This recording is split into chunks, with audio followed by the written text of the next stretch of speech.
Buenas noches con todos los que se están conectando en este momento a nuestro webinar. Iniciaremos en unos pocos minutos. Solo esperaremos a que terminen de conectarse. Les agradecemos mucho por su presencia.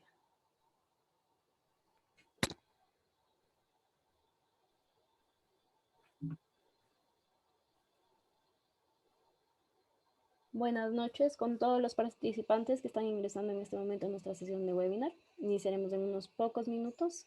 Solamente estamos esperando que terminen de conectarse. Muchas gracias.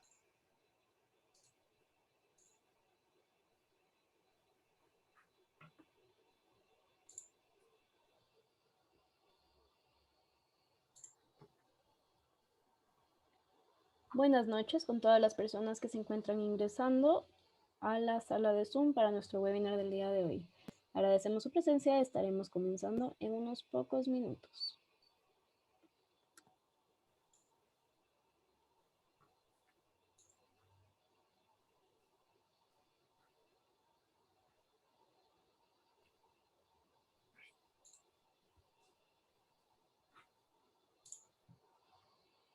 Buenas noches con todas las personas que se encuentran ingresando a la sala de Zoom para nuestra sesión de webinar.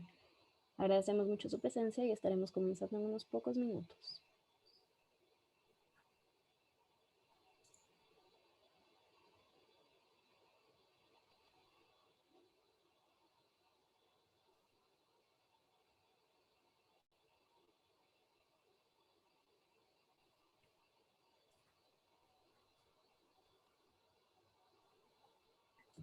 Buenas noches con todas las personas que se encuentran ingresando a la sala de Zoom para nuestro webinar del día de hoy. Estaremos ingresando en unos pocos minutos. Agradecemos su presencia.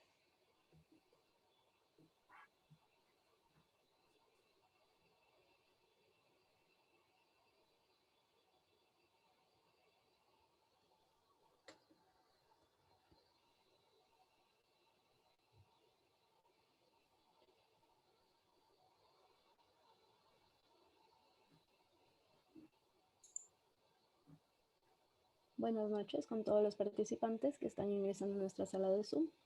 Iniciaremos en unos pocos minutos y agradecemos su presencia.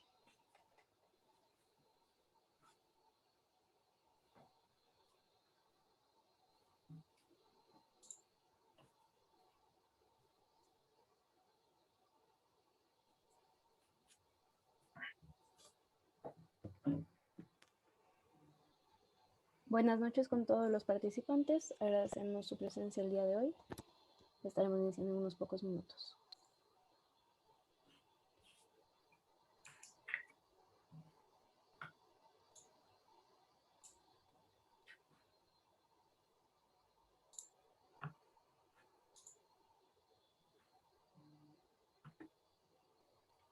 Bienvenidos todos a nuestro programa de recuperación funcional de COVID-19 y post-COVID-19. Agradecemos a todos los que se encuentran acompañándonos, tanto por nuestra sala de Zoom como por nuestro Facebook Live. El día de hoy damos inicio a nuestra quinta sesión de el quinto webinar de la serie de 10 sesiones a lo largo de todo este programa, que como ustedes conocen se está llevando a cabo los días martes de 7 a 8 y media de la noche en GMT-5. Esta iniciativa ha sido organizada por el proyecto RISE de la ONG JHPIEGO, liderada por la doctora Michelle Grunauer en Ecuador y con el apoyo fundamental de la Universidad San Francisco de Quito y USAID. Para su conocimiento, este programa consta de 40 horas de aprendizaje, con 15 horas de manejo virtual y 25 de estudio independiente con los diferentes materiales que ya han sido enviados por medio de un link a su correo electrónico. Recordarles que este link es el mismo para todas las sesiones y que se actualiza cada semana con los contenidos. El día de hoy, como les comentaba, tenemos nuestra quinta sesión con el tema de rehabilitación post-COVID-19 basada en evidencia. Tengo el honor de presentar a nuestro speaker del día de hoy, a Luis, quien es kinesiólogo y fisioterapeuta, tiene un máster en investigación clínica por la Universidad Autónoma de Barcelona, es docente del Departamento de Kinesiología de la Universidad de Chile, parte de la red de investigadores Physio Evidence y autor del libro de rehabilitación en el paciente post-COVID-19. Luis, un gusto contar contigo el día de hoy. Te agradezco por tu presencia y por todo el tiempo para poder enseñarnos un poco más y darnos una nueva perspectiva en este tema. Bienvenido y muchas gracias.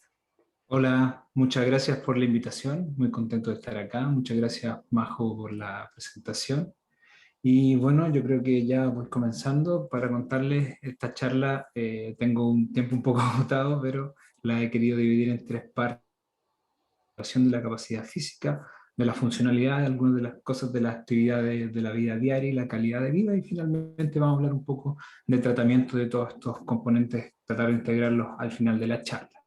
Así que voy a ir un poco más rápido pasando cosas que probablemente ya se han ido repitiendo a lo largo del curso y que ya han hablado antes Rodrigo o Jordi probablemente. Bien, voy a cerrar el chat y compartir mi pantalla.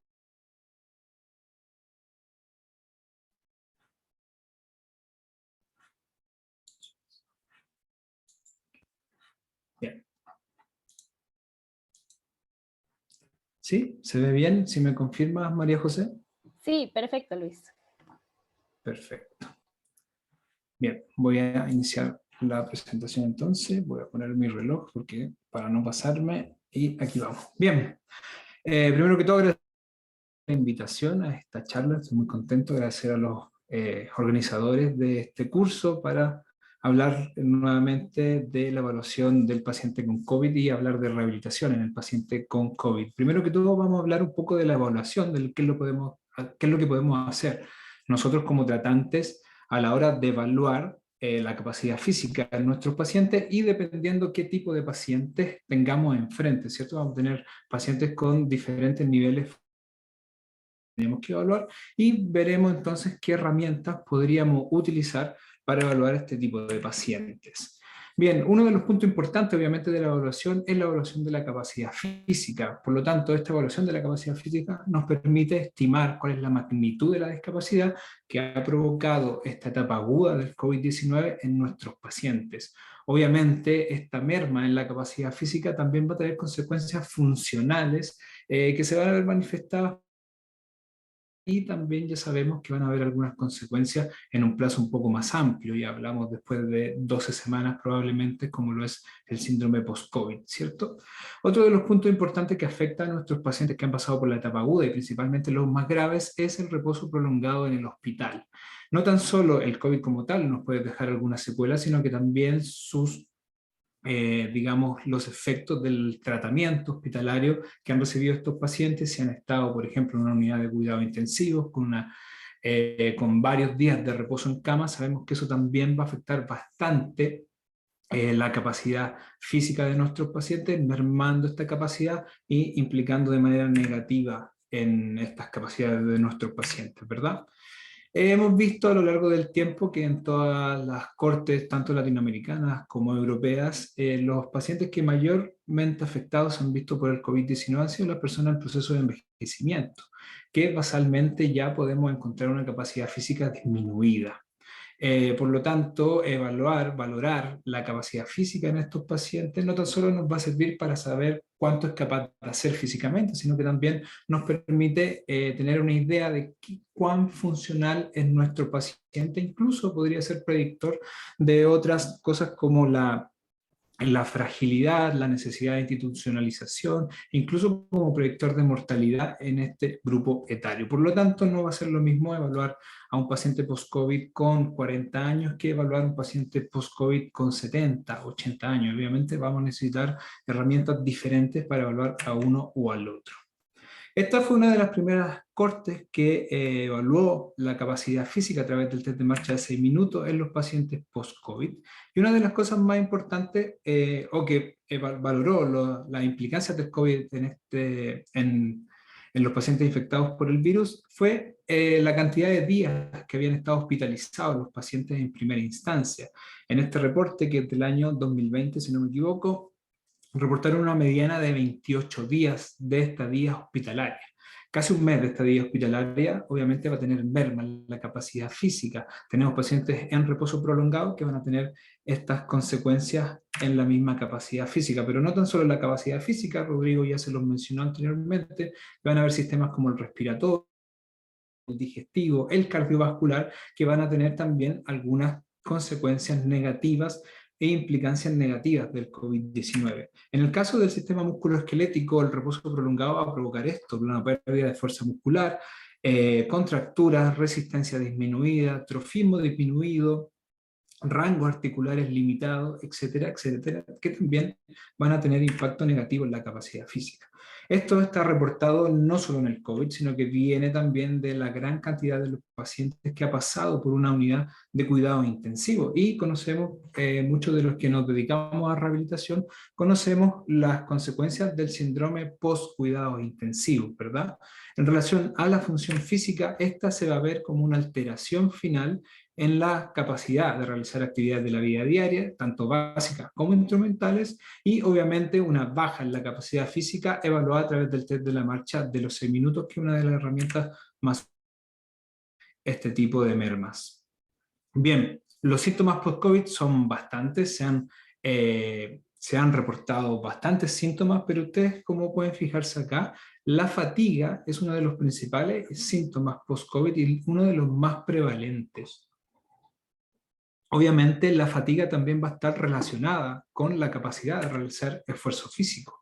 En esta revisión sistemática que nosotros reportamos con los efectos post-COVID a los 3, pudimos destacar que la fatiga era uno de los síntomas más prevalentes de los pacientes por COVID, seguido por la disnea. Ya teníamos otros síntomas como el dolor torácico y la tos menos prevalente, pero ya la fatiga nos indicaba que había algo, algún componente, no tan solo relacionado con el mismo virus, sino que también relacionado con este reposo prolongado. El grupo, esta fue una propuesta multidimensional de evaluación de los pacientes post-COVID, que propuso el profesor Rodrigo Torres, y entre ellos la evaluación de la capacidad física destacan algunos tests que probablemente ustedes ya conocen: el test de la marcha de los 6 minutos, la batería corta de rendimiento físico, el Cytostat test, que ganó mucha vitrina durante el COVID-19, el Time Tap and Go, etcétera, etcétera. Vamos a ver en esta charla algunos de estos. Partamos por el test de la marcha de los 6 minutos. La prueba de caminata de los 6 minutos o el test de marcha es una prueba bastante fácil para valorar la capacidad física. Es un test de esfuerzo submáximo como tal. Sin embargo, en algunos pacientes que están muy comprometidos, esta prueba se comporta como un test máximo. Bien, recordemos que es un test de campo, es una prueba bastante simple de realizar. Necesito un pasillo de 20 o 30 metros, un personal que esté ojalá calificado. No tiene mayores indumentarias, necesitamos conos, marcadores y una wincha de medir que nos ayude a evaluar cuántos metros va caminando el paciente, y como les dije anteriormente, está catalogada como una prueba de campo submáxima, pero en los más comprometidos puede comportarse como una prueba máxima. Bien. El test de la marcha tiene historia, tiene bastante historia y es bastante global, es decir, evalúa la respuesta del sistema respiratorio, el cardiovascular y el músculo esquelético. Solo en un componente respiratorio o muscular, sino que nos entrega información acerca de la interacción global de estos 3 sistemas. Es una derivación del test de Cooper. En el año 76 nació el test de la marcha de los 12 minutos, que es un poco más prolongado.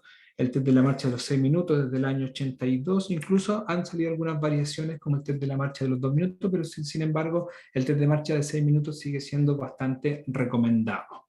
Ha sido utilizado como un valor pronóstico, tanto en mortalidad como morbilidad en pacientes con enfermedades respiratorias crónicas. Es bastante sensible y se utiliza para objetivar la desaturación exercional, es decir, la desaturación que aparece con el ejercicio físico. Obviamente nos sirve también como herramienta para valorar un pre y post intervenciones de rehabilitación, y también tiene una correlación bastante buena con la capacidad de realizar actividades de la vida diaria, principalmente las básicas. Esto es un poco de evidencia del test de marcha de 6 minutos en pacientes con EPOC, por ejemplo, que nos reporta la mortalidad en los pacientes con EPOC a los 48 meses, y ustedes pueden ver que mientras menos caminan el test de marcha 6 minutos nuestros pacientes con EPOC, mayor probabilidad tiene este paciente. Fíjense, los que caminaron menos de 100 metros tienen una mortalidad mayor al 80% a los 48 meses de seguimiento. No tan solo nos sirve para la mortalidad en pacientes con enfermedades respiratorias crónicas, sino que también para predecir morbilidad. En este trabajo también fue realizado en pacientes con enfermedad pulmonar obstructiva crónica. El corte de hospitalización para predecir hospitalización se dejó en los 367 metros, es decir, pacientes caminan menos de 367 metros en este grupo particular, tienen mayores posibilidades de hospitalizarse en el seguimiento de un año. Por lo tanto, nos va a ayudar a predecir mortalidad en los pacientes crónicos.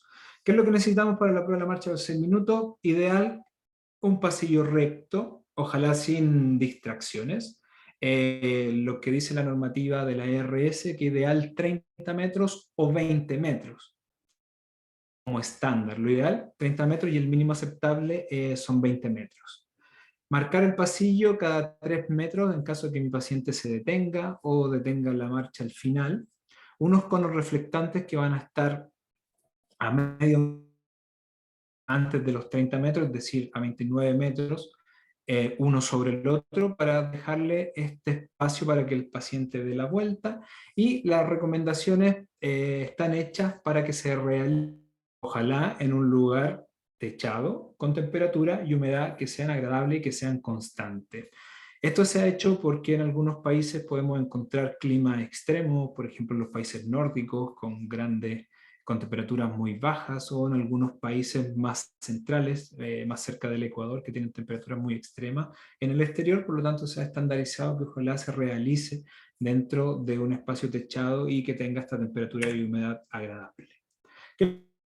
Equipamiento: un cronómetro, un saturómetro de oxígeno, 2 conos reflectantes, una o 2 sillas en caso que el paciente quede muy lejos de una, dejar 2 sillas un poco más juntas, o recorriendo el espacio del pasillo de 30 metros, una fuente de oxígeno en caso de necesitarla, documento de registro donde yo voy registrando las vueltas del paciente, la saturación del paciente, etcétera, etcétera. Una escala visual análoga de fatiga de extremidades inferiores y fatiga también de percepción global de fatiga, que ocupamos habitualmente en la escala de Borg. La marca que le había dicho anteriormente, 3 metros en el suelo, y al menos 2 operadores, uno que vaya con el registro y otro que se preocupe de la seguridad del paciente. Bien, ¿qué es lo que vamos a evaluar? Vamos a evaluar muchas cosas. Estas son las cosas básicas que podemos evaluar en el test de la marcha de los 6 minutos. Van a ser la frecuencia cardíaca, la saturación de oxígeno, la disnea del esfuerzo, evaluada a través de la escala de Borg, la fatiga de las extremidades inferiores, la presión arterial antes de comenzar el test de la marcha de los 6 minutos, la frecuencia respiratoria, y obviamente uno de los outcomes más importantes que mide este test es la distancia caminada en metros. Bien. Otros outcomes que están últimamente reportándose del test de la marcha de los 6 minutos son la cantidad de saturaciones que puede hacer el paciente, cuánto desatura el paciente, la cantidad de detenciones, etcétera, etcétera, pero eso ya es un poco más avanzado. Esto es lo más básico que podemos medir en el test de la marcha de 6 minutos, pero una herramienta que sigue dándonos buenos datos para evaluar al paciente con enfermedad respiratoria crónica. Bien, esto es bastante importante, también viene anteriormente no del COVID, sino que viene de las enfermedades respiratorias crónicas, es cuánto es la distancia mínima importante. Es decir, cuánto tiene que mejorar mi paciente para que mi intervención de rehabilitación, en este caso, tenga resultados, ¿cierto? Y esa diferencia mínima importante está en los 30 metros. No confundirlas con los 30 metros del pasillo, sino que 30 metros caminados. Es decir, si mi paciente caminó 150 metros y después de una intervención de 6 semanas caminó 180, ya podríamos decir que alcanzó el mínimo de haber mejorado, la distancia mínima importante. Bien. Otro punto importante es cómo comparamos nuestros pacientes, si es que están bien o están mal, ¿verdad? Y para eso nosotros necesitamos contrastar los valores obtenidos del test de marcha de 6 minutos con los valores de referencia para cada país. En este caso yo les muestro los valores de referencia que tiene Chile. No sé si Ecuador tiene sus propios valores de referencia para población ecuatoriana, porque obviamente cada población debería tener sus valores de referencia. Si no tienen valores de referencia, lo que han hecho algunos países que no tienen valores de referencia, hay que guiarse por algunos valores de referencia de poblaciones cercanas. En este caso, Estos son los valores de referencia de Rodrigo Oces que están validados para la población chilena, que fueron publicados el año 2010. En el COVID-19 esta prueba, varios estudios la han utilizado, se ha aplicado en pacientes que ingresan a unidades de rehabilitación o al momento del alta para determinar el déficit que puedan tener estos pacientes, o incluso hasta un mes después del alta. La gran mayoría de estos estudios ha mostrado en el paciente post-COVID que la distancia caminada se ha reducido en estos pacientes, siendo mayor y más agudizada en aquellos que han pasado la enfermedad de tipo grave. Por ejemplo, este fue uno de los primeros reportes del COVID-19 de una corte italiana. Fíjense la edad media de estos pacientes, muy cercana a los 75 años, y que lo que vieron ellos es que muy poca cantidad de pacientes adultos mayores pudieron realizar el test de la marcha 6 minutos porque terminaban con o salían después del alta con algunos problemas de equilibrio y balance. Aún así, los pacientes que lograron realizar el test de la marcha de los 6 minutos recorrían distancias muy bajitas, cercanas a los 100 metros. ¿Sí? Y vimos anteriormente, menos de 100 metros, esos pacientes podrían tener una mortalidad cercana al año, podríamos tener un 80% de mortalidad. En este estudio de Hermann Mattes, es un estudio alemán, que él aplicó un protocolo de intervención en el cual evaluó, obviamente, antes del protocolo y después del protocolo a través del test de la marcha de 6 minutos. Su protocolo de rehabilitación fue bastante simple, él hizo entre 25 a 30 sesiones en máximo un mes, con una frecuencia de 5 a 6 veces por semana, donde utilizó entrenamiento aeróbico con caminata o cicloergómetro, entrenamiento de fuerza, 3 series por 20 repeticiones de los grandes grupos musculares, y también ocupó algunos ítems de fisioterapia respiratoria. Cuando durante la sesión de la realización de la rehabilitación, en este estudio tuvieron criterios de detención o de la baja de la carga que se realizaba durante el entrenamiento. Ellos pusieron el Borg 6 como tope alto, si el paciente llegaba a un Borg 6, o bajaban la carga paulatinamente hasta llegar al 0, o bajaban la carga hasta que el paciente llegara a un Borg un poco más bajito. ¿Sí? La saturación llegaron hasta 88 y con valores de frecuencia cardíaca submáxima para detener o bajar la intensidad. Este protocolo reportó una mejoría de 130 metros en el test de la marcha de los 6 minutos, es decir, 4 veces la distancia mínima importante. Por lo tanto, ya en un mes de rehabilitación con 25 a 30 sesiones de un protocolo bastante simple, ya teníamos un aumento bastante significativo de la capacidad física.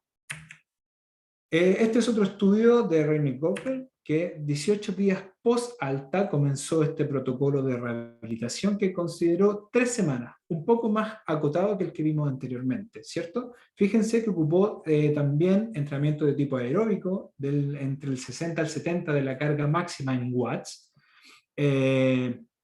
Ocupó también una frecuencia de 5 veces a la semana y ocupó protocolos de realización de fuerza muscular respiratoria muy similar al anterior, 3 series de 15 a 20 repeticiones de los grandes músculos respiratorios, con fisioterapia respiratoria, algunos puntos importantes de actividades de la vida diaria a través de la terapia ocupacional, técnica de relajación y entrenamiento de esta. ¿Qué es lo que reportaron en este trabajo? Fíjense que ellos hicieron un análisis diferenciado entre los pacientes que habían tenido el COVID leve o moderado versus los graves. Los que habían tenido el COVID leve o moderado hicieron una mejora de 48 metros, un poquito por encima de la distancia mínima importante. Sin embargo, los que estaban más críticos fueron los que mejor se beneficiaron. Esto aumentaron 124 metros en una media, en el test de la marcha de los 6 minutos, es decir, 4 veces la distancia mínima importante. Por lo tanto, este grupo, probablemente los severos, eran los que habían estado más dañados, pero que sin embargo se recuperaron bastante rápido en 3 semanas de protocolo y pudieron llegar a valores más normales. Otro test que está disponible para evaluar, pero es un poco más difícil de realizar, este probablemente lo ocupemos en personas que tienen un nivel funcional más alto, es el Shuttle-Wankin Test o el test de lanzadera, que probablemente ustedes conozcan. El test de naveta es un derivado del test de naveta que se ocupa para evaluar pacientes con enfermedades de tipo crónicas. Este test se evalúa la velocidad de la marcha a través de unas señales pregrabadas donde el paciente tiene que llegar de un extremo a otro. La gracia de este test es que tiene una fuerte correlación. Digamos, las señales sonoras se van acortando en el tiempo y el paciente tiene que aumentar la velocidad de la marcha. Por lo tanto, de sus características incrementales, tiene una fuerte correlación con las pruebas de laboratorio, es decir, con las pruebas, con los test cardiopulmonares. ¿Sí? Es una prueba de campo, pero tiene resultados bastante similares, es decir, esfuerza al paciente de manera máxima, muy similares a las pruebas de laboratorio. Bien, tenemos subversiones incrementales, resistencia. ¿Qué es lo que necesitamos para realizar el Shuttle Walking Test? En este caso necesitamos un pasillo de 10 metros. Nuevamente van a estar separados estos conos, dejando medio metro antes de los 10 metros, es decir, separados por 9 metros cada uno, dejando este espacio para que el paciente pueda dar la vuelta o pueda detenerse y pasar al otro lado. Una señal sonora que me va a ir indicando cuándo tiene que pasar de un lado a otro. El resto de la implementación es exactamente igual al test de la marcha de los 6 minutos. Escala de Borg, cronómetro, saturómetro, hoja de registro y, en caso de cualquier tipo de contingencia, un balón de oxígeno medicinal. El mismo estudio anterior también evaluó la capacidad física a través del Shuttle Walking Test. En este caso, ellos entrenaron a los pacientes en el Endurance Shuttle Walking Test a través del 85% de la velocidad máxima que se logró en el test incremental. ¿Qué es lo que encontró en los pacientes? Que estos tuvieron en metros, en el Endurance Shuttle Walking Test, una mejora de 550 metros. Y en segundos, en tiempo que el paciente pudo estar manteniéndose hasta carga del 85% de la carga máxima, fue una mejoría de 740 segundos, es decir, casi más de 12 minutos probablemente mejoró la resistencia de estos pacientes con este protocolo de 3 semanas. ¿Bien? Bastante buenos resultados post-rehabilitación. Bien, vamos a otro protocolo, probablemente lo vieron con Jordi o con Rodrigo, un protocolo incluso un poco más cortito. En este caso, fueron 33 pacientes de una intervención de 8 días. ¿Qué es lo que hizo este protocolo? Donde participó el profesor Vilaró en pacientes que habían estado en la UPC. Post-COVID, obviamente, ocuparon un protocolo donde ocupaban también ejercicios de resistencia, ejercicios de tipo aeróbico, en sesiones máxima, en la percepción de esfuerzo a través de la escala de Borg, hasta 5. También realizaron ejercicios de resistencia, es decir, de fuerza. Ellos realizaron 2 series de 10 repeticiones en cada sesión, entre el 30 y el 80 de la repetición máxima de los pacientes, algunos ejercicios de balance, algunos ejercicios respiratorios y también, digamos, educación en relación a la realización de actividad física. Estas sesiones duraban aproximadamente 50 minutos y se hicieron durante 8 días. ¿Bien? ¿Qué es lo que encontraron ellos? Que, por ejemplo, perdón. No se me abrió. Bueno, como ustedes pueden ver acá, este estudio evaluó el índice de Bartel en relación a la funcionalidad, tuvo una mejoría de cerca de 20 puntos, el SPPB, que vamos a ver un poco más adelante, casi 4 puntos extra, y el test de la marcha de los 6 minutos mejoró casi 200 metros, ¿eh? Por lo tanto, también este protocolo más pequeño, más corto, también arrojó bastante buenos resultados en relación a la evaluación de la capacidad. Bien.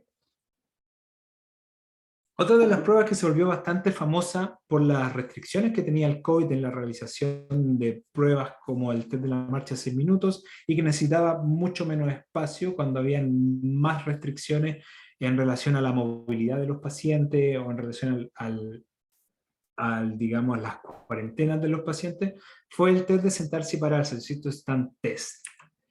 Es un test que es una alternativa a la prueba de la marcha de los 6 minutos, necesita bastante menos espacio y fue ideal ante las medidas cautelares del COVID-19 y es usado para evaluar tanto el riesgo de la caída como la fuerza muscular y la funcionalidad de los miembros inferiores. Los podemos encontrar como el CitoStan test de 5 repeticiones, en donde yo evalúo el tiempo en que el paciente demora en sentarse y pararse 5 veces. Este principalmente evalúa riesgo de caídas y viene desde la geriatría. En la geriatría se ocupa bastante el CitoStan test de 5 repeticiones. Tenemos el de 30 segundos, que es un poco más cortito, que también tiene la capacidad de evaluar el riesgo de caídas y la fuerza de las extremidades inferiores. Y tenemos el de 1 minuto, que evalúa la capacidad física. Uno puede decir 1 minuto no es tanto tiempo, pero no sé si ustedes han probado el CitoStan test para ese sentarse la máxima cantidad de veces que puedan durante 1 minuto es bastante exigente, ¿sí? Por lo mismo, estar 3 minutos haciendo esto, como en el CitoStan 3 de 3 minutos, es mucho más exigente. Por lo tanto, en nuestros pacientes con déficit de la capacidad física, lo que más se ha utilizado es el CitoStan de 1 minuto y lo que vamos a encontrar reportado en la literatura. Este test es bastante simple, se ha utilizado para valorar la capacidad física, la desaturación al ejercicio físico, etcétera, etcétera, y también varios estudios en pacientes con COVID-19 han mostrado una limitación en la capacidad de realizar ejercicio evaluada por el CitoStan de 1 minuto. Vamos a ver un video, a ver si... The 30-second chair stand tests functional lower body strength. To administer this test, you'll need a chair with a straight back and a stopwatch. Place the rear legs of the chair against a wall so that it cannot slide backwards. Have your patient sit towards the front of the chair and fold her arms across her chest. Ask her to keep her feet flat on the floor and sit upright. She should try to stand up, keeping her arms folded across her chest without pushing off with her arms. When you say go, she should stand up all the way and then sit back down. Una buena Doing this extensión as de quickly cadera. as she ¿Sí? can Hay algunos until you say detalles stop. importantes como poner un Arms should pie remain folded across más her chest adelante que el otro para throughout the ampliar un test. poco la base de sustentación Stand close enough so that you can catch the patient if she loses her y de balance. esta forma ir. If the patient poder gets evaluar tired, she may antes. rest, but let the time keep going. Bien, es un test If she bastante cannot simple pero stand que ha even mostrado once, the test bastante score buena is 0. utilidad. Not being the 30-second Bien, aquí les muestro los valores de referencia que existen para este tipo de test. En esta parte les muestro los valores de referencia del CitoStan de 30 segundos, el de 5 repeticiones, esto en tiempo, y acá les muestro los valores de Strassman, que es de Suiza, que son los valores de referencia que actualmente han ocupado varios de los reportes que ocupan esta prueba. Si bien muy pocos países tienen valores de referencia, como se han utilizado muchos estudios a lo largo del mundo, está bastante validado por la comunidad científica. Pero fíjense ustedes, si por ejemplo yo estoy en este rango, en donde mi percentil 50, tendría que hacer, mi predicho vendrían siendo 47 repeticiones, que son bastantes repeticiones. Y mi límite inferior de normalidad está acá, en el P2,5, 27. Eso es lo mínimo que tendría que hacer, 27. Menos de eso ya es una capacidad física baja para una persona de entre 35 a 39. Fíjense que estos valores de referencia de 1 minuto llegan hasta los 79 y como es bien exigente, del 5 repeticiones podemos llegar hasta los 90 y el de 30 segundos incluso podemos llegar hasta los 94, porque estos dos ya vienen hace tiempo desde la geriatría. Bien, pero se ha utilizado también en nuestros pacientes con COVID. Este fue un estudio que realizó parte de nuestro grupo de investigación en la Universidad de Chile, donde pesquisamos pacientes post-COVID de un hospital en Chile. ¿Y qué es lo que reportaron acá? Que un 40% de los pacientes 4 semanas después del alta todavía tenían de 1 minuto. Y lo que es peor es que 1/3 de esta corte de pacientes mostraba una caída de saturación de 3 o más puntos durante la realización del test. Por lo tanto, es bastante común encontrar pacientes con la capacidad física disminuida y también es común encontrar pacientes que desaturan en la realización de actividad física. Por lo tanto, esto nos podría orientar para saber cuáles son los pacientes que probablemente van a necesitar oxígeno de su actividad de la vida diaria o que van a necesitar un monitoreo un poco más estricto. Bien, otras alternativas para evaluar la capacidad física en pacientes con menores capacidades funcionales puede ser la batería corta de performance física o la SPPB. Esta es una alternativa al CITO-STAND o a la prueba de 6 minutos y evalúa elementos clave como la condición física, el equilibrio y la velocidad de la marcha. Tiene una gran aceptación en el mundo del adulto mayor y consta de tres pruebas, que son una que combina el equilibrio, una de velocidad de la marcha y el CITO-STAND de 5 repeticiones. ¿Bien? Tiene una elevada fiabilidad en predecir discapacidad y una puntuación de 10 a 12. Se considera que el paciente no tiene fragilidad. Entre 4 y 9 ya encontramos un paciente frágil y entre 0 y 3 ya tenemos un paciente severamente dañado. ¿Bien? Incluye estos test: equilibrio, velocidad de la marcha y levantarse y sentarse en una silla 5 veces. Cada uno va a puntuar de 0 a 5 segundos. Eso se los muestro bastante rápido para que lo puedas conocer. Les voy a mostrar al final un video donde lo integramos todo. Este es el test de equilibrio, donde el paciente tenemos que ver si es capaz de mantenerse 10 segundos con los pies juntos, con un pie más adelantado que el otro, y finalmente con ambos pies en una sola línea, que es más difícil de mantener, ¿sí? Y cada una de estas actividades va puntuando a mi paciente.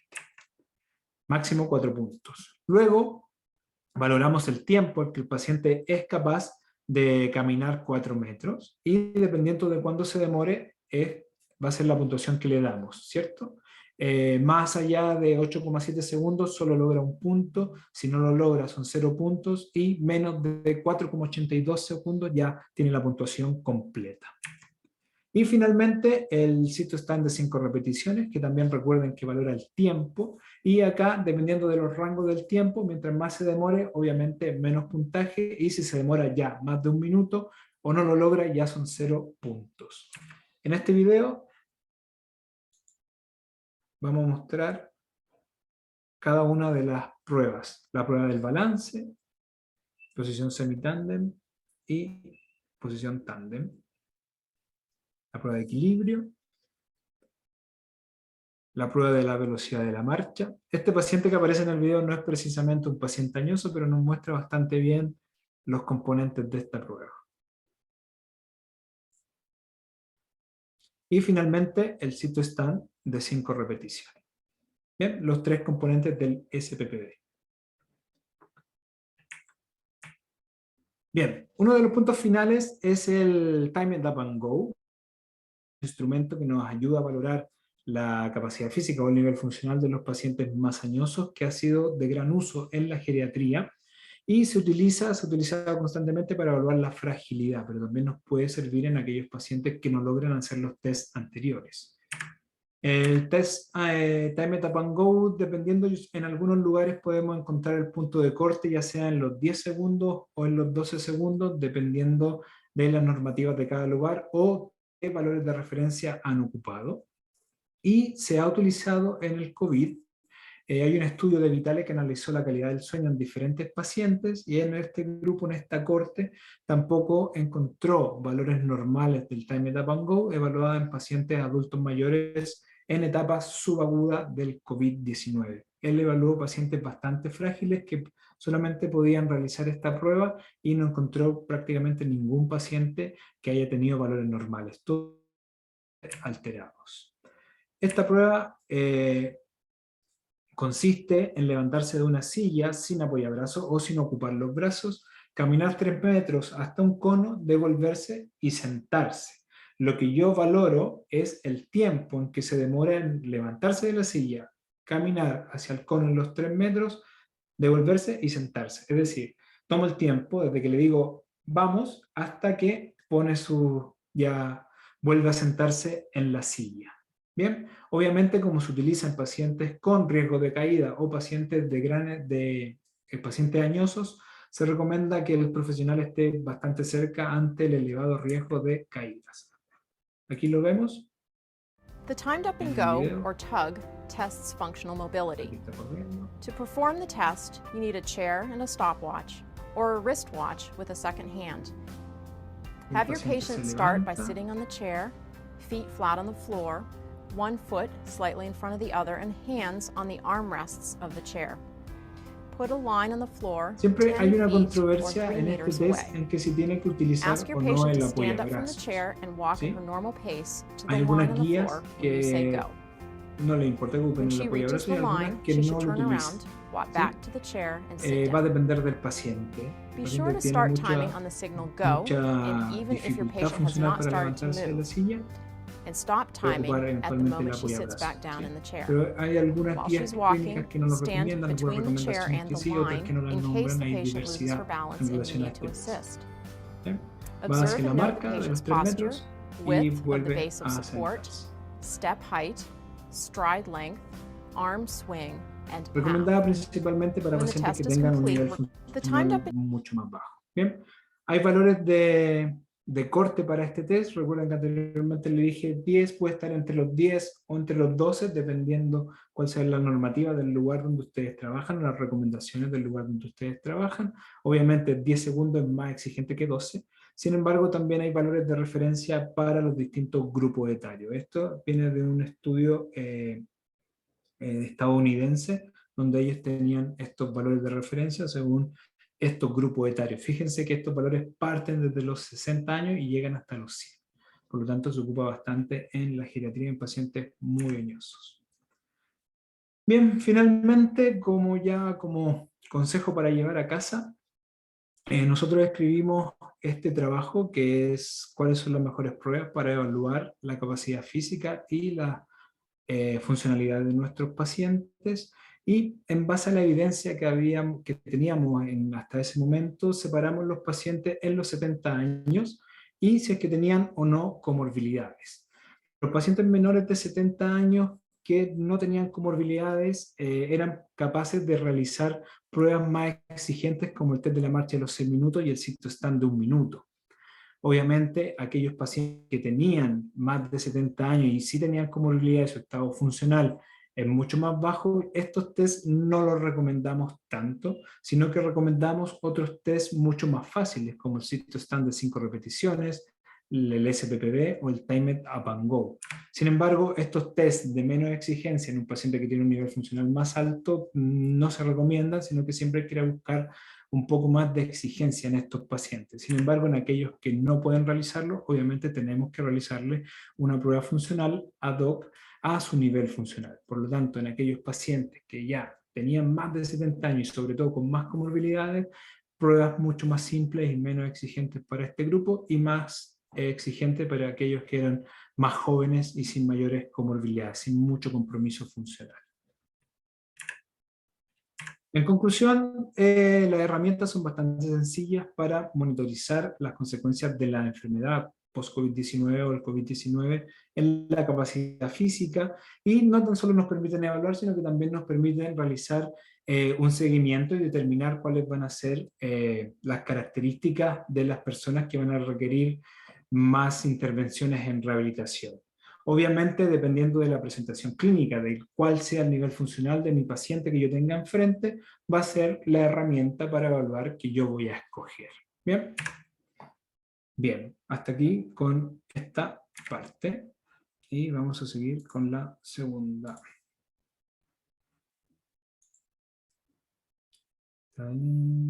Aquí está. Bien, ¿ven mi pantalla? Sí, Luis. Ya, aquí voy. Bien, otro punto que es importante valorar en el paciente post-COVID-19 son las actividades de la vida diaria y también algunos conceptos importantes de calidad de vida que ya engloba mucho más componentes de la salud global, ¿verdad? Así que vamos a comenzar. Bien, esto lo dije anteriormente, lo vimos a lo largo del curso, que la fatiga y la disnea han sido reportadas como bastante persistentes y digamos, las alteraciones de la capacidad física también van a tener un impacto en la funcionalidad de nuestros pacientes. Sin embargo, este impacto no está tan claro, cuáles son los niveles, cuáles son los pacientes que van a estar peor, cuáles van a estar mejor, etcétera, etcétera. Todavía no tenemos tanta claridad al respecto. También vimos que el síndrome post-cuidado intensivo, el uso de corticoides, la pseudoanalgesia, la ventilación mecánica, el reposo prolongado, van a tener un impacto importante, no solo en la capacidad física, sino que en la salud global de nuestro paciente, caracterizada principalmente por esta debilidad muscular y la atrofia que van a impactar en la capacidad física. Y van a ir a mermar actividades de la vida diaria básica como lo es caminar y trasladarse, ¿cierto? Por lo tanto, las evaluaciones clínicas que vimos anteriormente de la capacidad física deben ser también complementadas con la valoración de las actividades de la vida diaria.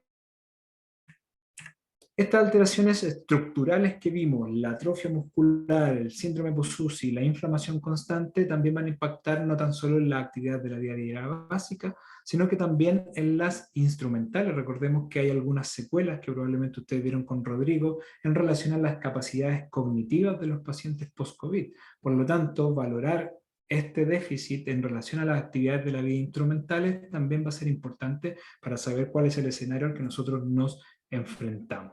Lamentablemente, estos déficits en la actividad de la vida diaria son bien complejos, ya que van a favorecer la dependencia y obviamente van a disminuir no tan solo la calidad de vida de las personas post-COVID-19, sino que también de sus cuidadores, ¿cierto?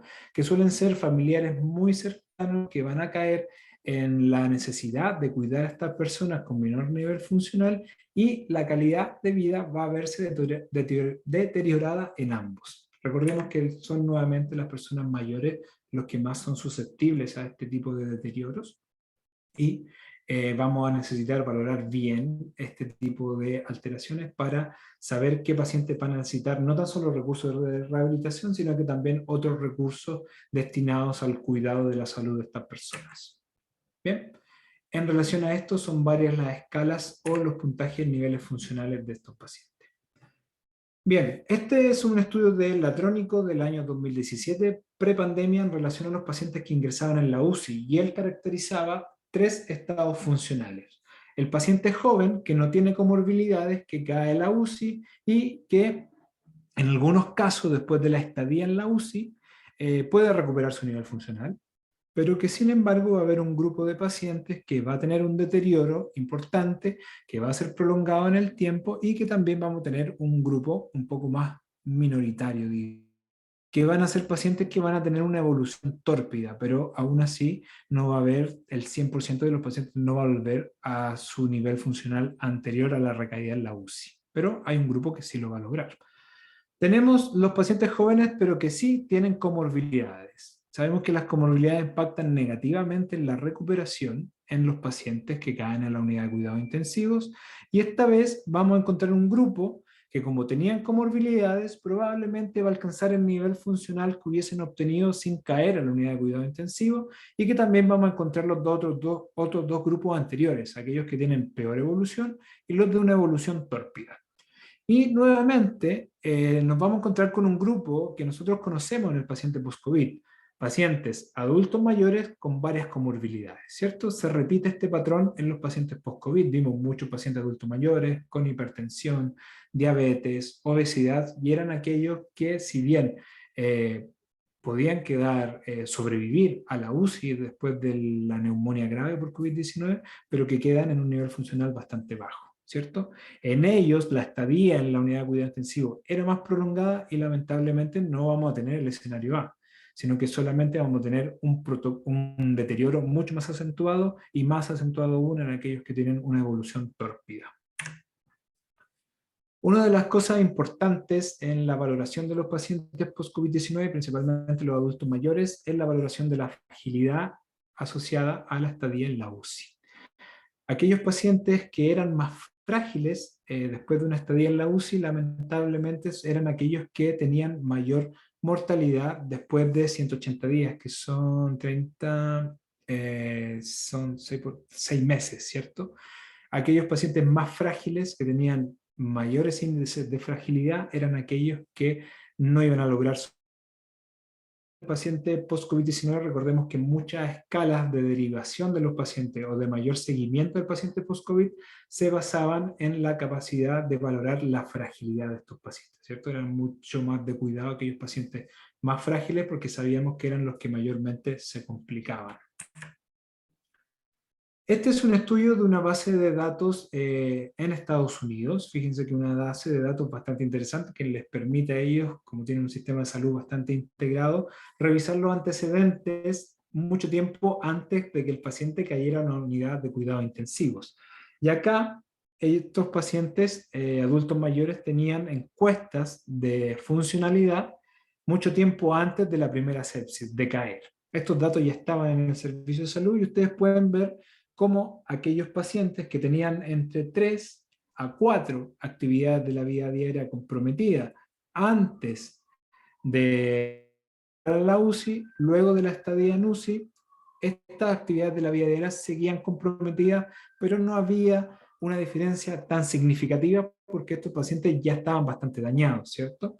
Aquellos que tenían entre 1 y 2 pasaban a tener entre 3 y 4, ya había un mayor deterioro. Pero el deterioro de donde la acentuación clínica es mucho más importante, lo que nos dedicamos a la rehabilitación lo sabemos, es en aquellos que eran completamente funcionales antes de caer a la unidad de cuidado intensivo. Después de no tener prácticamente ninguna actividad de la vida diaria alterada, después de la estadía en la UCI ya pasaban a tener al menos 2 actividades de la vida diaria alteradas. Esto es bastante importante para los pacientes que caen a la unidad de cuidado intensivo porque pasan de no tener ningún tipo de dependencia a tener algún tipo de dependencia. Por lo tanto, ya va a haber un deterioro y un impacto en su calidad de vida. Y sabemos, obviamente, cuál va a ser, si hemos visto la evidencia anterior, cuál va a ser la actividad de la vida diaria que va a estar mayormente comprometida, y esa va a ser la capacidad de trasladarse, ¿cierto? De caminar. Fíjense en aquellos pacientes que anteriormente no tenían limitaciones, después de la estadía en la UCI ya cerca del 40% tenía alterada la capacidad de caminar. ¿Bien? Una de las actividades de la vida diaria básica, trasladarse. Bien, aquellos que tenían limitaciones moderadas o más severas, la diferencia no fue tan significativa, pero sí había un deterioro importante. Bien, en relación a la valoración de estas escalas, lo que vamos a encontrar son principalmente escalas genéricas, como el índice de Bartel, el índice de Katz o el ADL Score, que lo podemos encontrar en inglés, la escala, la FIM, la Functional Independence Measure, una escala compuesta que ha sido reportada, la escala de ranking modificada, y hay una escala hasta ahora, la Post-COVID Functional Status Scale, la escala de valoración funcional post-COVID, que ha sido una de las herramientas específicas para el COVID-19, que yo sé que en varios países de Latinoamérica ya está validada, en México, en Colombia, en Perú me parece que también, en Chile, no estoy seguro si en Ecuador, ustedes me dirán, pero ya hay incluso una versión al español latinoamericano que también está validada. Bien, la primera que les voy a comentar es el índice de Bartel, probablemente ustedes lo conozcan bastante, que es una medida genérica de valoración del nivel de dependencia en la capacidad de realizar actividades de la vida diaria. Obviamente se puede utilizar para evaluar un pre y post intervención. Aquí yo les dejé un código QR a los que puedan tener con sus teléfonos móviles, si quieren una escala del índice de Bartel bastante simple de acceder, o pueden acceder a este enlace que aquí les dejo en la diapositiva. ¿Sí? Es una valoración que va desde los 0 a los 100 puntos, siendo los 100 puntos la máxima valoración funcional, ¿verdad? Perdón. Con distintos niveles de dependencia. Menos puntaje, mayor dependencia. ¿Bien? El índice de Bartel en el COVID-19 en etapas tempranas de la rehabilitación, tanto al ingreso o al alta, o incluso ambas, para ver si hay diferencia entre uno y otro, y la gran mayoría de los estudios que ha valorado el índice de Bartel han reportado bajos valores de este. Por ejemplo, Belli, que fue uno de los primeros, reportó que el 67% de su corte tenía menos de 60 puntos en el índice de Bartel. Cursi, que fue uno de los primeros estudios que valoró el índice de Bartel, los clasificó en los pacientes que tenían FIO2 menores. Fíjense que los pacientes que tenían requerimiento entre 21% y 40% de FIO2 tenían una media de 53 puntos, y aquellos que tenían requerimientos más altos de oxígeno, entre 40 y 60% de la FIO2, tenían índices de Barthel mucho más bajitos, casi 15 puntos menos, ¿no? Llegando a los 40 puntos aproximadamente. Sakai también valoró las diferencias en relación a un grupo de rehabilitación y anteriormente del grupo del Dr. Vilaró. En este protocolo bastante cortito de 8 días, ellos reportaron una mejoría de cerca de 20 puntos en la funcionalidad valorada por el índice de Barthel, ¿no? Lo más importante es que el índice de Barthel es una escala bastante simple, es prácticamente una encuesta, le voy preguntando al paciente lo que puede hacer y lo que no. Por lo tanto, en todos estos estudios, cerca de un 90% pudo realizar el índice de Barthel. Una alta realización, casi todos los pacientes de estas cortes pudieron realizarlo. ¿Okay? Por lo tanto, tiene una alta penetración. Esto es lo que les dije anteriormente, ahí está la mejoría del índice de Barthel con un protocolo bastante simple de rehabilitación. Otra de las escalas de valoración es el índice de CATS o el ADL score, y la gracia de este índice que no solo valora la actividad de la vida diaria básica, sino que punto a las actividades de la vida diaria instrumentales. Este ha servido como factor pronóstico para evaluar morbimortalidad en los pacientes post-COVID, y lo más importante que nos interesa a nosotros como rehabilitadores es que nos permite detallar cuáles son las actividades de la vida diaria que están más comprometidas, ¿cierto? Como ustedes pueden ver acá, bañarse, vestirse, moverse dentro de la casa, la continencia, ir al baño. Tanto va a ser siempre importante revisar cuáles son las que están más alteradas y ir a trabajar este tipo de actividades. ¿Bien? En relación al COVID-19, en una corte de Busquets durante el año 2020, evaluó 108 pacientes de una edad mediana de cerca de 80 años y encontró que hubo baja puntuación en un 50% de estos pacientes, y al valorar las instrumentales, cerca de un 63 pacientes tenían alteradas estas actividades. Esta valoración de la del score fue asociado con una mayor mortalidad a un mes en los pacientes que habían estado hospitalizados por COVID-19. En esta corte de cera de 821 pacientes de una edad mediana de 86 años, tener puntuaciones más bajas del índice de CATS también se asociaban a una mayor mortalidad. Menos de 4 puntos en este score de actividades de la vida diaria básica podrían tener mayor mortalidad en este grupo de 820 pacientes. Otra de las herramientas para valorar la funcionalidad es la FIM, que es la Functional Independence Measure, que tiene una herramienta de 18 elementos que va a explorar la función física, psicológica y social del individuo, y que incluye ítems como la alimentación, el aseo personal, el bañarse, el vestirse, ir al baño, etcétera, etcétera. Tenemos un componente motor y un componente cognitivo, que cada uno de estos ítems se puntúa del 1 al 7 dependiendo de cuánta dependencia tenga. 7 máxima independencia y el 1 ya que necesita una asistencia total.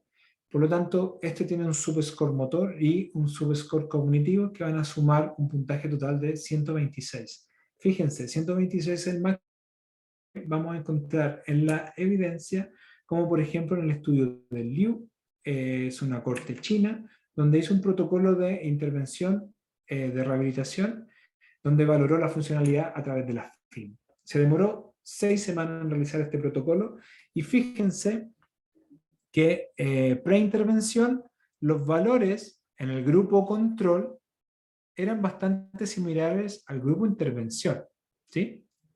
Esto es clínico randomizado porque los grupos son bastante homogéneos, pero fíjense que después de la intervención esto no varió mucho.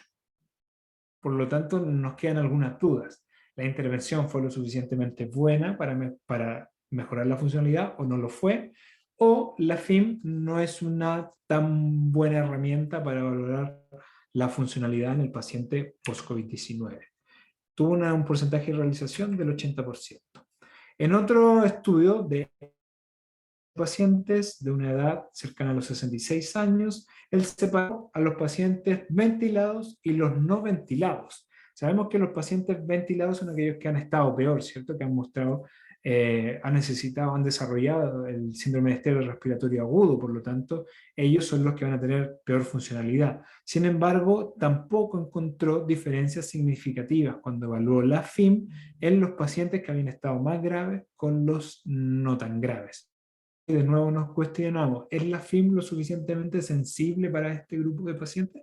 Probablemente yo utilizaría otra herramienta como el índice de Bartel.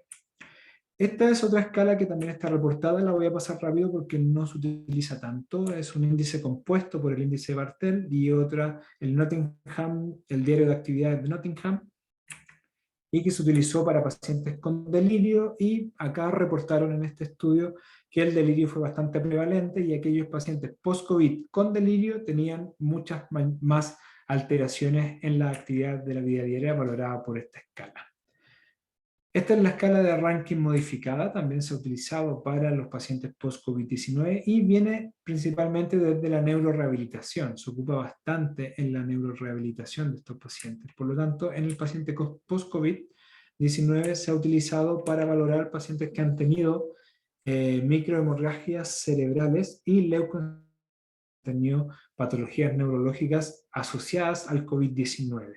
¿Qué es lo que encontraron en este estudio? Que estos pacientes que tenían estas complicaciones asociadas al COVID-19, complicaciones neurológicas, también tenían menor nivel funcional valorada con esta herramienta en particular. Finalmente, esta se las muestro, que es la Post-COVID-19 Functional Status Scale, la escala de valoración post-COVID, que tiene 6 pasos. Originalmente fue desarrollado por un grupo holandés y desde ahí ha sido tomada y traducida por distintos países y adaptada a sus variantes culturales. Va a cubrir todo el rango de resultados funcionales, estudia también los cambios en el estilo de vida, las actividades habituales, etcétera, etcétera. Esta es una calificación bastante intuitiva.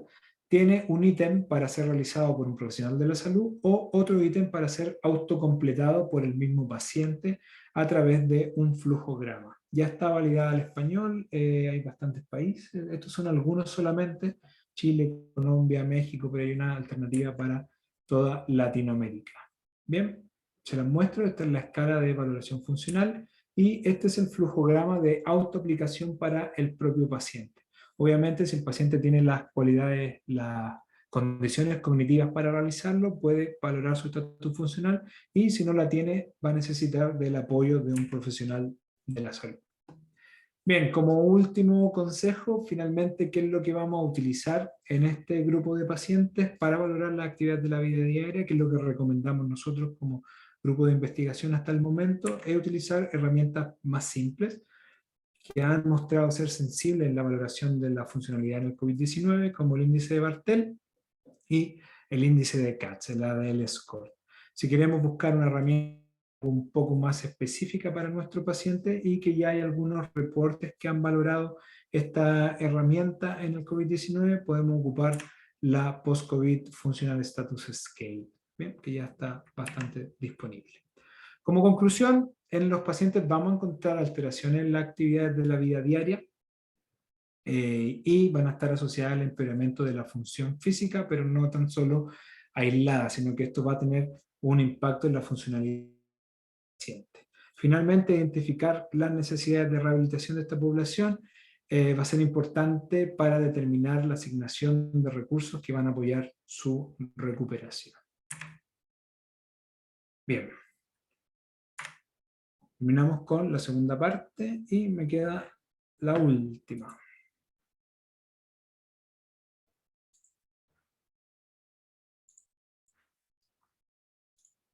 Bien. ¿Me avisan? ¿Sí? ¿Se ve? Sí, perfecto. Bien. Vamos a revisar la última diapositiva en relación al entrenamiento de la rehabilitación física de los pacientes post-COVID. Probablemente vieron algunos puntos con Jordi, pero aquí vamos a ver algunas cositas que ya vimos anteriormente. Bien, uno de los protocolos que ya ha mostrado buenos resultados es este que vimos anteriormente de Germán Matías, que en este protocolo de 25 a 30 5 a 6 veces por semana ya reportó una mejoría de más de 120 metros en el test de la marcha de los 6 minutos. Fíjense, se utilizó aquí fue entrenamiento de tipo aeróbico y entrenamiento de fuerza y algunos componentes de fisioterapia respiratoria. Estos criterios de detención o disminución de la carga los vamos a ver en diferentes protocolos que han ido saliendo de rehabilitación post-COVID, y es el no pasar más allá del BORG 6, ¿sí? Esta sensación de fatiga de los pacientes a través de esa sensación subjetiva de fatiga, nos va a ayudar bastante para ir determinando las cargas y las intensidades con las que yo entreno a mi paciente.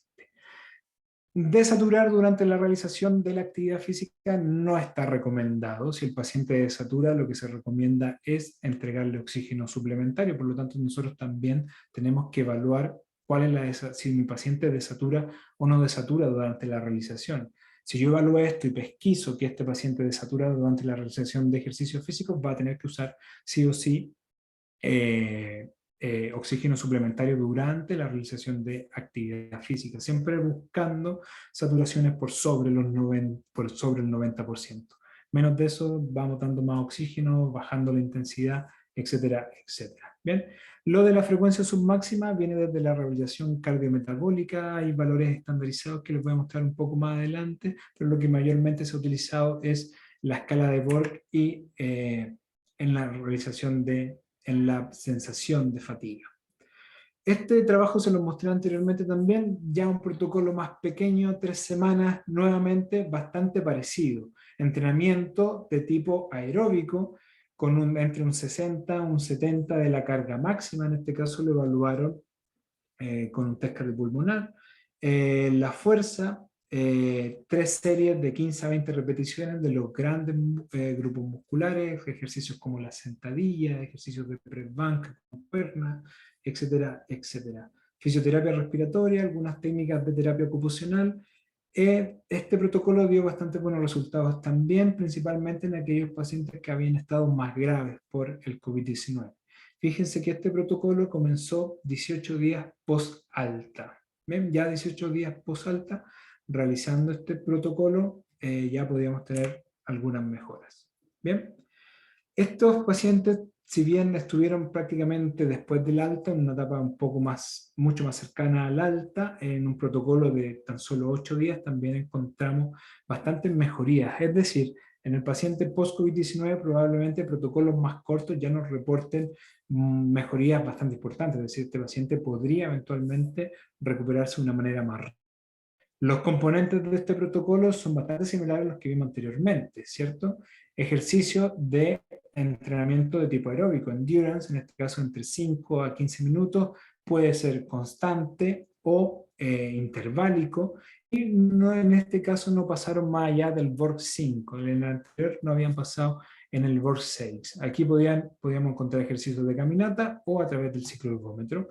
También fue combinado con ejercicios de fuerza muscular respiratoria, 2 a 4 tipos de ejercicios de grandes grupos musculares, entre 2 series de 10 repeticiones, bordeando entre el 30 y el 80 de la repetición máxima, dependiendo obviamente de la evaluación de nuestro paciente, siempre buscando grandes grupos musculares de las extremidades superiores y de las inferiores, ¿cierto? Combinamos ejercicios de balance, ejercicios dinámicos, etcétera, etcétera, y también han reportado la mejoría que vimos anteriormente. Es decir, protocolos cortitos ya asoman como buenas alternativas para realizar ejercicio físico. ¿Qué es lo que ha pasado en la telerehabilitación? Que es una herramienta que surgió por las restricciones que hubo a través del COVID y por la dificultad incluso de algunas personas de poder movilizarse y ahora de utilizar la tecnología. Por ejemplo, este fue un ensayo clínico randomizado. Participaron 27 pacientes, aquí me equivoqué, puse 48, son 27, de una edad media de 61 años. ¿Sí? Lo que sí, fíjense bien, que en este protocolo excluyeron a los pacientes más severos, a los enfermos respiratorios crónicos y a aquellos que desaturaban. Por lo tanto, podríamos decir que es un grupo de pacientes que habían sido moderados. ¿Qué es lo que valoraron ellos? El CITO-STAN de 1 minuto después del alta y 3 meses después, obviamente después de la intervención. Las sesiones sincrónicas de la rehabilitación fueron a través del programa Teams de Microsoft, probablemente ustedes lo conozcan, y la frecuencia de esta rehabilitación fueron 2 veces por semana durante 6 semanas. Estas sesiones eran grupales de 4 personas, cada una de estas personas en un lugar, obviamente, y duraba en total 50 minutos. Un segundo. ¿Podemos pasar? Sí, me quedan 5 minutos para terminar este tema. Y se agregaron también sesiones asincrónicas de rehabilitación. ¿Y qué es lo que encontraron en este estudio? Es que los pacientes que habían estado en telerehabilitación mejoraron su capacidad física evaluada a través del CITO-STAN de 1 minuto en diferencias significativas con el grupo control. ¿Sí? ¿Qué es lo que encontraron también? Que aquellos que habían estado menos días en el hospital tenían mejores resultados funcionales que aquellos que habían estado mucho más días. Fíjense acá que mejoraron en promedio 10 repeticiones del CITO-STAN cuando la diferencia mínima importante es de 2,5. El grupo control solo mejoró 5, ¿eh? Mucho mejor con la intervención. Bien, dentro de los tópicos para la intervención de nuestro paciente, obviamente la educación en fundamentales, pero la recomendación de actividad física y de ejercicio físico también es bastante importante, ¿cierto? Por lo tanto, realizar ejercicios de tipo aeróbico, mantener un BORG, en este caso, en esta guía dice menos de 3, pero la guía se han ido actualizando a no más allá del 6 en la realización del ejercicio físico, ojalá en sesiones de entre 3 a 4 veces a la semana, con una duración de entre 40 y 60 minutos. Con eso, bastante interesante. Bien, por lo tanto la educación va a estar en relación a la educación del paciente, la rehabilitación pulmonar en relación a la realización de ejercicio físico, en primeras instancias de baja intensidad, pasando a medianas, alta intensidad, y lo que mayormente se recomienda en los pacientes que tienen alta fatiga es realizar ejercicio de tipo interválico, es decir, dándole pequeños periodos para que el paciente pueda descansar entre periodo y periodo. Bien, ejercicios de entrenamiento de fuerza muscular, ejercicios de entrenamiento del equilibrio, ejercicios sin sujeción, con apoyo unimodales, ejercicios respiratorios también están en los protocolos que vimos anteriormente, y obviamente entrenar en aquellos pacientes que tienen déficit de la actividad de la vida diaria, tanto las básicas como las instrumentales. Por lo tanto, los objetivos de la rehabilitación van a ser los siguientes. Obviamente reducir o mejorar los síntomas, optimizar la mejora de la capacidad funcional, aumentar la participación, aumentar la supervivencia, estabilizar los efectos de la enfermedad, etcétera, etcétera. Bien, como efectos como tales del ejercicio, vamos a encontrar aumento de la capacidad física de estos pacientes, aumento de la capacidad de ejercicio, la mejora de la función pulmonar, desensibilización central de la disnea, que es bastante prevalente en estos pacientes, disminuye síntomas como la depresión y la ansiedad, y obviamente va a haber una mejora en la calidad de vida. Esto viene desde la rehabilitación cardiovascular y desde en qué momento se recomienda realizar rehabilitación en estos pacientes. Y acá dividimos en 3 fases, ¿cierto? Venía siendo la fase 1, que vendría siendo intrahospitalaria, ya hacer movilidad temprana en estos pacientes. Una fase 2, que puede ser a partir de la 4ª semana desde el alta o incluso desde el alta misma, protocolo de rehabilitación, donde ya vamos a darle las herramientas a estos pacientes para que puedan realizar actividad física. Y en esta etapa es bastante interesante, bastante importante la educación. Recordemos que estos pacientes son pacientes con comorbilidades como la hipertensión y la diabetes, que son precisamente enfermedades crónicas que vienen desde la inactividad física. Por lo tanto, aquí tenemos que generar estos patrones de conducta para que el paciente tome la actividad física como un estilo de vida. En la fase 3, en donde el paciente ya lo dejamos con sus propias herramientas, con toda esta educación integrada para que él pueda realizar e integrar un estilo de vida saludable. Bien. Por lo tanto, vamos a ver algunas modalidades de entrenamiento, cómo vamos a controlar la intensidad del entrenamiento a través de la percepción de fatiga y finalmente algunos consejos para la reducción de factores de riesgo. Bien, viene principalmente desde las ciencias del deporte, de las ciencias clínicas, donde yo voy a ir moderando mi percepción subjetiva al esfuerzo. Obviamente que cuando yo tengo una alta intensidad, esta alta intensidad no la puedo mantener durante mucho tiempo. Esta alta intensidad que yo busco al realizar ejercicios como el HIIT, por ejemplo, tienen que ser de periodos bastante cortos, ojalá cercanos a los 30 segundos, un minuto. Nuestro paciente no va a poder mantener alta intensidad durante este tiempo. Sin embargo, para bajar a una mediana intensidad, yo puedo bajar la carga de trabajo y darle un tiempo mayor de esfuerzo, ¿sí? Para eso nos podemos orientar a través de la escala de Borg, ¿cierto? Que es esta percepción subjetiva. Y si yo ya tengo una escala por sobre los 6, 7, 8, 9, ya estamos en una intensidad alta, ¿cierto? Ya entre 4, 5 y 6 vamos a estar en una intensidad intermedia y una intensidad baja va a estar entre el 1, el 2 y el 3, ¿cierto? Intensidades bajas yo los puedo prolongar durante más tiempo, por ejemplo, 15 minutos de entrenamiento constante a una intensidad de 3 va a ser bastante tolerable por un paciente. Bien, pero, por ejemplo, 15 minutos a una intensidad alta no va a ser tolerable. Por lo tanto, intensidad alta, tiempo de esfuerzo menor, intensidad baja, tiempo de esfuerzo mayor. Tiempos e intensidades intermedias van a estar entre los 4, 5, 6 de la escala de Borg, ¿cierto? ¿Qué es lo que se recomienda para la realización de ejercicio de fuerza? En el volumen entre 1 a 3 series de entre 8 a 12 repeticiones, en los grupos musculares, en los grandes grupos musculares, partiendo en una primera etapa entre un 30 a un 40 de la RM y ojalá ya en etapas más avanzadas llegar ojalá hasta un 60, incluso hasta un 80 de la repetición máxima en estos grupos musculares grandes. Y para eso tengo diversas herramientas, puedo ocupar ejercicios de tipo de calistenia o ocupar implementos bastante simples, como las bandas elásticas, los levantamientos de hombro, con este tipo de implementos, ocupar los balones medicinales, ocupar el mismo cuerpo, sentadillas libres, etcétera, etcétera. Tengo varias herramientas que yo puedo ocupar e ir modificando las repeticiones dependiendo del esfuerzo de mi paciente. Bien. Este es un ejercicio típico interválico que está recomendado para los pacientes que tienen una alta disnea con un calentamiento previo y con periodos de duración de intensidades más altas de 1 minuto, bajando la intensidad a un 30%, a un 50%, o hay otros protocolos que bajan incluso hasta 0. ¿Bien? Este tipo de protocolos de tipo interválico son los que mayor se recomiendan en pacientes que tienen alta fatiga o alta disnea. Estos periodos de recuperación son bastante útiles para este tipo de pacientes.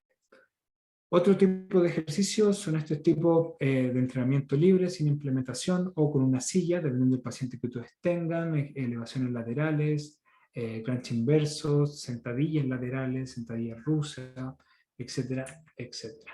Bien, lo más importante es controlar la fatiga. Finalmente, en relación a las actividades de la vida diaria, vimos que son varias las actividades de la vida diaria que se veían alteradas en los pacientes, pero la que mayormente va a tener alteraciones es la marcha de la capacidad de traslado. Sin embargo, van a haber otras que vamos a encontrar en nuestro paciente y que también vamos a necesitar pesquisar para saber cuáles voy a ir a entrenar.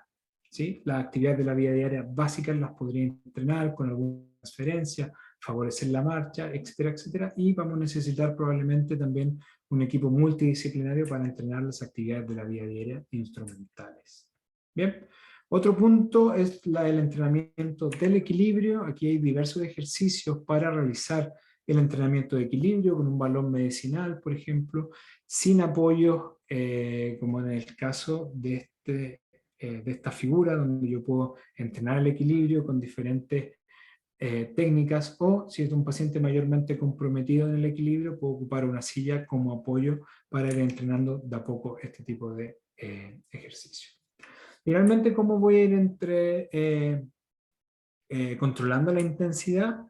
Les dije anteriormente que podríamos controlarla a través de la escala de Borg, no pasar más allá del 6-7 probablemente, pero también tenemos el TORC test, el test del habla, que es un test que se utiliza para también valorar la intensidad de la carga del paciente. Si mi paciente está conversando muy ligeramente durante la realización del ejercicio, quiere decir que está en una zona muy confortable de baja intensidad. Si el paciente probablemente ya toma algunos suspiros más profundos, le cuesta un poco conversar, ese paciente se va a encontrar en una etapa un poco más moderada. Y si finalmente el paciente no es capaz de conversar, necesita una pausa muy grande para conversar con el tratante, probablemente ya estamos en una etapa de alta intensidad. Por lo tanto, ir haciéndole preguntas a este paciente y ir buscando las zonas donde el paciente le cuesta un poco conversar podría ser una herramienta bastante útil para valorar cómo voy en la intensidad de trabajo de este paciente. Finalmente, ¿cómo programamos esta intensidad? Obviamente en una sesión de 50 minutos vamos a contemplar una etapa de calentamiento al inicio, de entrada en calor, y una etapa donde vamos a realizar o el ejercicio de tipo interválico y constante y una sesión de fuerza. Y finalmente, lo más importante es no hacer paradas bruscas, sino que tener una sesión de cool down o enfriamiento, podemos decir, donde podemos ocupar ejercicios de baja intensidad o incluir los ejercicios de estiramiento muscular. Aquí hay varios protocolos que yo puedo usar dependiendo obviamente de cuál más me guste o dependiendo de qué pacientes tenga durante la realización de la rehabilitación. Si tengo un grupo que va empezando, podría empezar con periodos interválicos un poco más cortos, de descanso más largo, etcétera, etcétera, y ahí pasar a, por ejemplo, tiempos de trabajo más largos con descanso más corto. Obviamente vamos a tener que ir preguntando el feedback de la fatiga de estos pacientes. Finalmente, obviamente el ejercicio y la rehabilitación terapéutica, el ejercicio terapéutico como tal, es una parte de la rehabilitación, pero también la orientación en la realización de la actividad física y una dieta equilibrada también es un componente global de la rehabilitación. Recordemos que esto tiene un impacto también positivo en la depresión y la ansiedad y en el manejo del estrés, pero estos por sí solo también van a afectar otros componentes de la rehabilitación, por lo tanto no se tienen que dejar atrás y también es bueno abordarlo. Obviamente el control y seguimiento de los pacientes que están en farmacología constante, que necesitan constante control de su patología de base, también tiene que estar en constante evaluación. Bien. Por lo tanto, la educación en la salud es bastante importante, el conocimiento de la enfermedad, los signos de alerta, los factores de riesgo y obviamente un plan de intervención van a ser importantes. ¿Dónde realizar la rehabilitación? Obviamente en primera etapa en el hospital, desde el minuto 0 probablemente de operación, y ya luego en los centros de rehabilitación como los centros de atención primaria, donde se realiza rehabilitación y seguimiento de este grupo de pacientes para finalmente en la fase 3 ya darle independencia a este paciente y que integre la actividad y el ejercicio físico en su día a día. Bien, muchas gracias. Muchísimas gracias, Luis. Extremadamente interesante. Realmente hemos topado algunos temas, incluido desde el long COVID, la prueba de la marcha con todos los parámetros a evaluar y cómo realizarlo, el shadow walking test, todos los tests que nos mostraste y cómo realizarlos. Incluso hasta discutimos de impacto cognitivo y la escala funcional de post-COVID y ahorita claramente los objetivos de rehabilitación. Súper, súper interesante. Realmente muchas gracias. Tenemos algunas preguntas. Tenemos preguntas que vienen desde aquí, desde los que están conectados en Zoom. Preguntas también en nuestro live de Facebook. Entonces vamos a hacer unas poquitas. Tenemos una aquí. Lamentablemente no tengo el nombre de la persona porque me sale como anónimo. Pero dice, conociendo que el consumo de VO2 está directamente relacionado con el test de marcha, en referencia al test, ¿se conoce de la variabilidad de sus valores en las ciudades de altura, como en el Ecuador? Sí, bueno, interesante pregunta. Reportes, son pocos los reportes que han medido VO2 máximo en los pacientes post-COVID-19. y obviamente se han reportado valores por debajo del 80% del predicho en el consumo máximo de oxígeno. Ahora, en la altura yo creo que el panorama es distinto. Yo al menos no conozco algún trabajo que haya reportado el test cardiopulmonar en pacientes post-COVID que están en altura como en Quito, Ecuador, me imagino, ¿cierto? Yo no los conozco, pero sería bastante interesante saberlo. Obviamente va a haber un impacto, la presión parcial de oxígeno es menor en la altura, por lo tanto podría haber sería un componente interesante. Aunque ahora también pensando en las adaptaciones fisiológicas que tienen las personas que viven en altura, quizás, no lo sé, yo no he visto algún reporte que haya evaluado personas post-COVID a través del CPET. Yo no lo conozco al menos. ¿Sí? Perfecto, gracias. Tenemos una aquí de Celinda Gutiérrez que nos dice, un paciente antes de COVID-19 que tenga una condición médica cardíaca y como resultado una dificultad con resistencia cardiovascular, ¿puede ser esto una barrera para una rápida recuperación aún con las terapias mencionadas? Sí, podría ser. Hay un bajo porcentaje de pacientes post-COVID-19 que tienen alteraciones cardiovasculares y principalmente alteraciones por trombosis o por algún tipo, no cardiovasculares como tal, tromboembólicas, por ejemplo, ¿cierto? Los reportes de estos pacientes que hacen estas complicaciones no son tan altos, pero sí existen. Y estos pacientes necesitan un seguimiento mucho más acabado. Yo en esos pacientes que han tenido este tipo de alteraciones o que tienen alteraciones cardiovasculares que han generado, por ejemplo, arritmias, que han generado algún otro tipo de complicación cardiovascular, lo que sugerimos siempre en estos pacientes que tengan un seguimiento por cardiología que sea constante y que el pase para realizar la rehabilitación sea que lo dé el médico, que el médico especialista, en este caso el cardiólogo, nos dé el pase. ¿Sí?